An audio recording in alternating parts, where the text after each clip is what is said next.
Hello everyone and welcome back to Lucky Loaders 15, where I'll be giving you 4 selections for tomorrow's racing. But before we get into that, quickly just want to reflect on how our tips performed today. At the current time recording, we still do have the nap to run at Wolverhampton tonight, and if he was to win, it would mean it'd been a good day, as we would have made a slight profit. Away from that, the other selections, bit of a mixed bag to be fair. Perfect News was able to get the money back, advertised at 5 to 1 with the extra places. She finished 4th in the Nell Gwen Stakes, and then away from that, Taraka Bay for Ryan Moore and Richard Hannon ran a solid race, but in the end just wasn't good enough on the day. And he probably learned a lot, to be fair. He probably won for the tracker. Like I say, he finished in second place. And Popmaster had every chance if he was good enough. Maybe he just needed the run.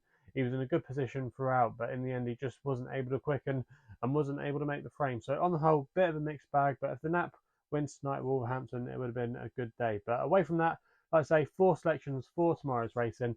And we're going to be going to the 3 o'clock at Newmarket for the first one of them, where we're going to be going with an extra selection which runs in the Group 3 Avignon Stakes, and that is Bellosa for Adam Kirby and Jane Chapel-Hyam, currently available at 11 to 2 with SkyBet, who are offering 4 places on this race. I'm going to recommend a 0.5 each way selection.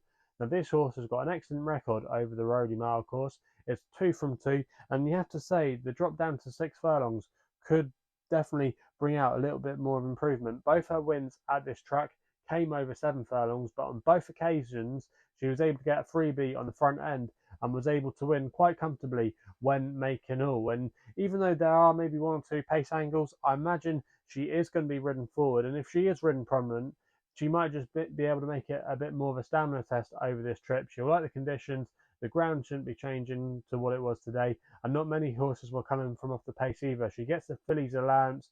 She's got a lot of ability. Yes, she would need to step up, but I'm not keen on the chances of Ebro River. First time he's taken on the older horses. A couple of others in here that have got question marks. Bellosa, I think she's quite a solid filly, and I think she might have a bit more potential over 6 furlongs. Her dam was a 6 furlong winner. She comes from a really speedy family, so maybe sprinter over these shorter sprinting trips. This could maybe bring out a little bit more of an improvement in her, and that's why she's going to be my extra tip of the day. We then go to the 3:15 at Cheltenham, where I'm going with a horse here called Beatthebullet for Adam Wedge and Rebecca Curtis, currently available at 10 to 1. And I thought this was a big price. Now, if you look at this horse's last run, he actually ran at Cheltenham when he finished 4th in the National Hunt Chase. Now, obviously, that was a small field and he was beaten a long way, but he was never up to that class. He's now been dropped at £1 for that run, which you might say, oh, that was not. He could have been maybe dropped a little bit more, but he's off a mark of 126, which I actually think means he can be quite competitive in this race. Rebecca Curtis is stable, been in the doldrums for quite a while, but there have been signs of more positivity in her yard the last couple of weeks. Remember, they had a good winner at Chepstow, so I think the yard are coming into a bit of form, and I think the key to this horse is the better ground. He doesn't want it too soft. The drier, the quicker ground will definitely suit him tomorrow. He won't be ridden far from off the pace as well. I think the course experience could serve him in really good stead. And I thought off a mark of 126. It's only £1 lower than when he won at Exeter earlier in the year. Okay, I know that was only a 3-runner race, but I just was quite taken by the way he jumped last time. And if he can get into a good rhythm, keep the pressure on up on the front end of things under Adam Wedge, I think he might be able to ride them asleep here. And I think at 10 to 1, I don't think he should be the outside of the field, and I think he's been a bit overlooked. So that's why he's going to be my nap of the day in the 3:15 at Cheltenham. We then go to Beverley for their first meeting of the year for the Longshot in the 4:35.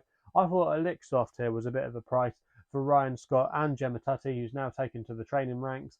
This horse is currently available at 20 to 1 with SkyBet, Paddy Power and Betfair, who are all offering 4 places. I'm going to recommend a 0.5 each way selection here.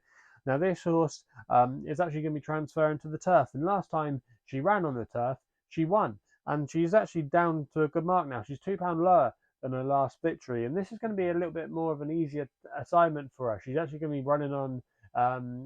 She's actually going to be running against her own sex. And even though it is a Class 5, for a Class 5 fillies handicap, I just wasn't taken by some of the top of the market. And it isn't the most strongest of races.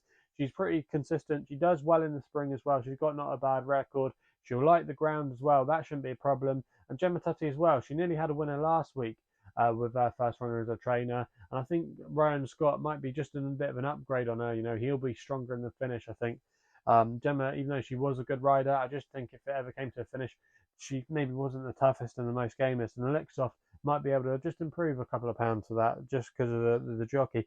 But yeah, I think at 20 to 1, this isn't a bad price at all.